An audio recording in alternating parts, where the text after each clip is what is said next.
Hi friends, welcome to Shinnu Vlogs. இன்றைக்கி நம்ம என்ன பார்க்க போகிறோம்? ஒரு ஸ்வீட் ரெசிபி தான் பார்க்க போகிறோம். வீட்டில் இருக்க பொருளை வச்சு சிம்பிளாக எப்படி செய்யுதுன்னு பார்க்கலாம் வாங்க. 100 கிராம் கடலை மாவு எடுத்துக்கோங்க, 100 கிராம் சுகர் எடுத்துக்கோங்க, அது மிக்சரில் போட்டு நைஸாக அரைச்சிக்கோங்க. 2 ஸ்பூன் ரவை, ஒரு பேன் வச்சுக்கோங்க, 100 கிராம் நெய் போட்டுக்கோங்க, 2 ஸ்பூன் ரவை போட்டுக்கலாம், 100 கிராம் கடலை மாவு சேர்த்துக்கலாம். நல்லா மிக்ஸ் பண்ணிக்கிட்டே இருங்க. அடுப்பு கேஸ் ஸ்டவ் லோ ஃப்ளேமில் வச்சுக்கோங்க. நெய் நல்லா கரைஞ்சி கொஞ்சம் லூஸாக வரும். கலரி விட்டுகிட்டே இருங்க. அடுப்பு எப்போதும் ஸ்லோவிலே வச்சு பண்ணுங்கள்.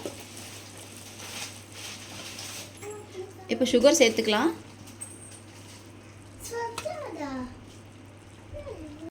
நல்லா கிளறி விட்டுட்டே இருங்க. பிளேட்டில் மாற்றிக்கலாம். ஒரு பிளேட் எடுத்துக்கோங்க. கொஞ்சமாக மேலே நெய் தடவி வச்சுருக்கேன். ஒரு ஸ்பூன் எடுத்து லேசாக இந்த மாதிரி ஃப்ளாட்டாக பண்ணிக்கோங்க. ஒரு 2 hours அப்படியே இருக்கட்டும். அவ்வளோதான் ஃப்ரெண்ட்ஸ், 90s கிட்ஸோட ஃபேவரட் கடலை மாவு பஃபி ரெடி ஆகிடுச்சு. நீங்களும் வீட்டில் செஞ்சு பார்த்துட்டு எப்படி இருக்குன்னு சொல்லுங்கள். மறக்காமல் சேனல் சப்ஸ்கிரைப் பண்ணுங்கள் ஃப்ரெண்ட்ஸ். தேங்க்ஸ் ஃபார் வாட்சிங் ஷினு Vlogs.